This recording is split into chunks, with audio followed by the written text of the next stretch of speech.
प्यारे दोस्तों, आज हम बात करते हैं भारत की राज्य व्यवस्था में कंपनी का शासन और सम्राट का शासन। कंपनी का शासन 1773 से 1858 तक चला और सम्राट का शासन 1858 से 1947 तक चला। आखिर जानेंगे कि क्यों टूटा कंपनी का शासन। और इस वीडियो के माध्यम से हम की पॉइंट्स लेके आए हैं जो सीधे डायरेक्टली एग्ज़ाम में पूछे जाते हैं, कई बार पूछे गए हैं। तो आइए चलते हैं आगे, किस तरह क्या होता है जानते हैं। कंपनी का शासन जो 1773 से 1858 तक चला। अब हम बात करेंगे 1773 का रेगुलेटिंग एक्ट। इस एक्ट का अत्यधिक संवैधानिक महत्व था क्योंकि इसको संविधान में बहुत ही अधिक महत्व दिया गया है। पहला इसमें एक पॉइंट देखते हैं, भारत में ईस्ट इंडिया कंपनी के कार्यों को नियमित और नियंत्रित करने की दिशा में ब्रिटिश सरकार द्वारा उठाया गया पहला कदम था। मतलब कोई ऐसी गवर्नमेंट जिसने ईस्ट इंडिया कंपनी को एक हद में बांधने का काम किया। इस नियम की कुछ प्रमुख विशेषताएं थीं। नंबर 1, इस अधिनियम द्वारा बंगाल के गवर्नर को बंगाल का गवर्नर जनरल पद नाम दिया गया एवं उसकी सहायता के लिए एक 4 सदस्यीय कार्यकारी परिषद का गठन किया गया।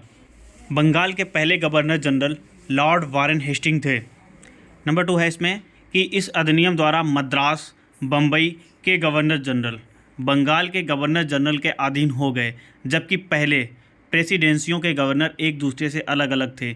जब ये 1773 का रेगुलेटिंग एक्ट आया, इसके बाद हुआ क्या, मद्रास और मुंबई के गवर्नर जो थे वो किसके अंतर्गत आए, बंगाल के गवर्नर जनरल के अंतर्गत आए।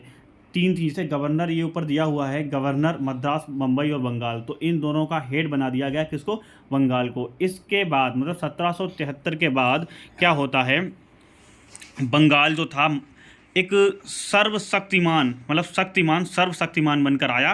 कौन से एक्ट के बाद, 1773 एक्ट के बाद। जो 1773 का अधिनियम आया, रेगुलेटिंग एक्ट आया, इस एक्ट के बाद बंगाल सर्वशक्तिमान बनकर आया।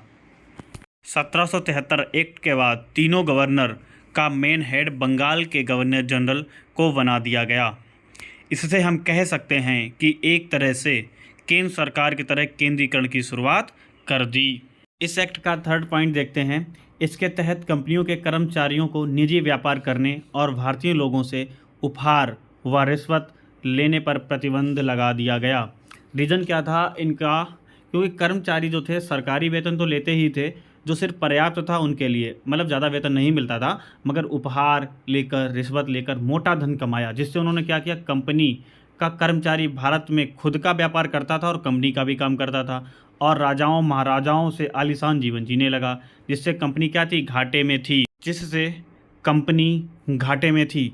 जब सभी कर्मचारी निजी व्यापार करने लगेंगे तो क्या हो जाएगा, कुछ ना कुछ तो करने लगे थे, तो कंपनी के काम की जगह वो सिर्फ अपना काम करते थे और कंपनी से तनख्वाह भी लेते थे।